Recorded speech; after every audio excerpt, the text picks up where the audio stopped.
Welcome back. MLA Pulivarthi Nani అవినీతి తిమింగలంగా మారారని YCP Chandragiri incharge Chevireddy Mohit Reddy విమర్శించారు.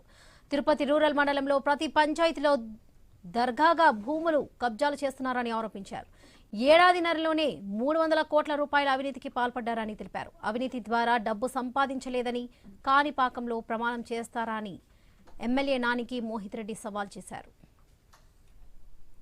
అవినీతి కుటుంబం, అవినీతి తిమింగలం ఏ విధంగా ఉంటుందో మన రాష్ట్రంలోనే 175 మంది ఎమ్మెల్యేలు ఉంటే ఏ ఎమ్మెల్యే చేయని విధంగా ఈరోజు చంద్రగిరిలో పులివర్తి నాని గారు అవినీతి చేస్తున్నారు. ఇక్కడ ఎన్నో ఉదాహరణలు, మేము ఎన్నోసార్లు పోరాడి ఎన్నోసార్లు బయట పెట్టాలని చూసినా కూడా అక్రమంగా తిరిగి మా వాళ్ళ మీద కేసులు పెట్టడం, మాట్లాడే పాత్రికేయ మిత్రుల మీద కేసులు పెట్టడం, ఇలాంటి దుర్మార్గ చర్యలు చేస్తున్నారు. అవిలాల్లో మఠ భూములు ఆక్రమిస్తున్నారు. ఓటేరులో మొన్నే మీ సతీమణి గారు పులివర్తి సుధా గారు వెళ్ళేసి ఆ లోకేష్ చౌదరి అని ఎవరో ఉంటే అతని ఇంటికి ఒక కాలువ పొరంబోకుని ఒక ఇంటికి పోయేసి ఆడికి వెళ్ళేసి మీరు ఓపెన్ చేయడం జరిగింది.